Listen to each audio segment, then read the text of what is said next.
भारत के संविधान पर 2 दिवसीय विशेष सत्र के दौरान प्रधानमंत्री नरेंद्र मोदी आज लोकसभा में बयान देंगे। संसद का शीतकालीन सत्र भारत के संविधान की स्वीकृति और इसका मसौदा तैयार करने में भारत रत्न बाबा साहेब अम्बेडकर द्वारा निभाई गई अहम भूमिका पर विशेष बैठक के साथ शुरू हुआ।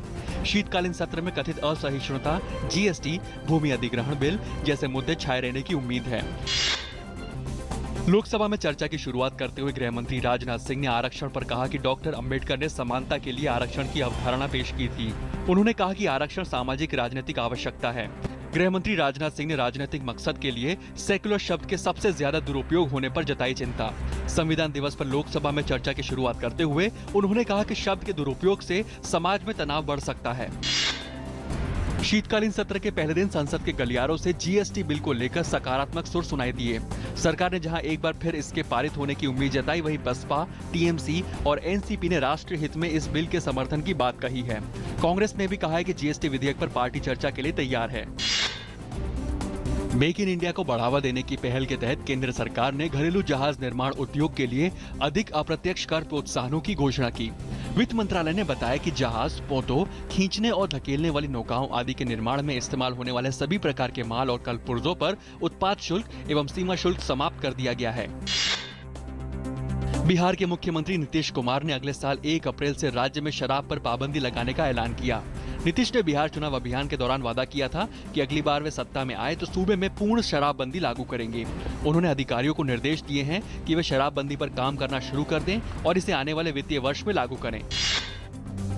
चेन्नई और आसपास के जिलों में लगातार हुई बारिश के चलते आई बाढ़ ने हालात बदतर कर दिए हैं। इसी का जायजा लेने के लिए गृह मंत्रालय के संयुक्त सचिव TVSN प्रसाद के नेतृत्व में एक अंतर मंत्रालय प्रतिनिधित्व के उच्च स्तरीय दल 3 दिन के दौरे पर कल चेन्नई पहुंचा।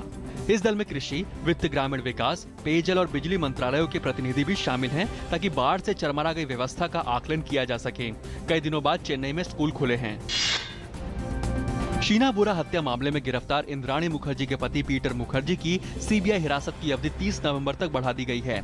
सीबीआई ने कल पीटर को महानगरीय मजिस्ट्रेट के समक्ष पेश किया, जहां उसे 30 नवंबर तक के लिए सीबीआई की हिरासत में भेज दिया गया। सीबीआई ने शीना बोरा की हत्या को आर्थिक पहलुओं से जोड़ करके पीटर से पूछताछ करने के लिए उसकी हिरासत अवधि बढ़ाए जाने की मांग की थी। जनधन अकाउंट पर सरकार ने बड़ी राहत दी है। नई पहल का सबसे ज्यादा फायदा जीरो बैलेंस वाले खाता धारकों को होगा। ऐसा इसलिए है कि रुपए कार्ड पर मिलने वाले 1 लाख रुपए के इंश्योरेंस नियम को आसान कर दिया गया है।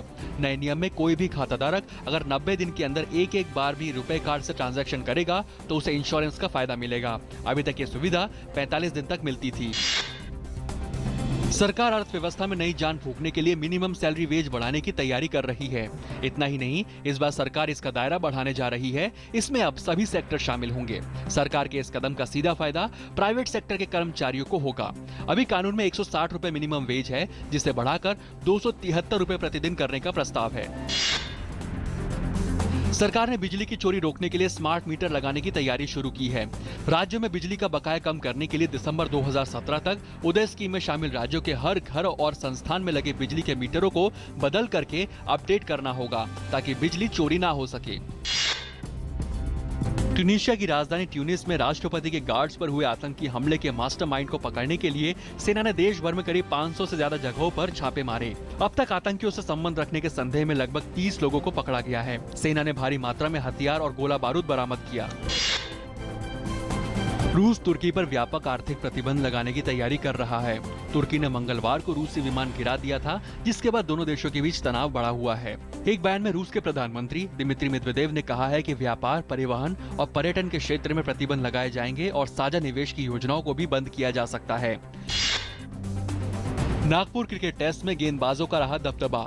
दक्षिण अफ्रीका के इमरान ताहिर को भारत के खिलाफ दूसरी पारी में 38 रन पर 5 विकेट मिले। मैच में 3 दिन शेष। भारत की मैच पर मजबूत पकड़। दक्षिण अफ्रीका को जीत के लिए दिया गया 310 रनों का लक्ष्य। दक्षिण अफ्रीका ने दूसरी पारी में मात्र 32 रनों पर 2 विकेट गंवाए। 3 भारतीयों को मकाऊ ओपन बैडमिंटन के क्वार्टर फाइनल में प्रवेश मिला है। पूर्व चैंपियन PV सिंधु महिला एकल में और HS प्रणय और साई प्रणीत पुरुष एकल में पहुंचे। रायपुर में आज से हॉकी विश्व लीग फाइनल्स के मुकाबलों में भारत का मुकाबला अर्जेंटीना से। टूर्नामेंट में भारत समेत Argentina, Australia, Britain, Belgium, Canada, Germany और नेदरलैंड्स ने किया है क्वालिफाई।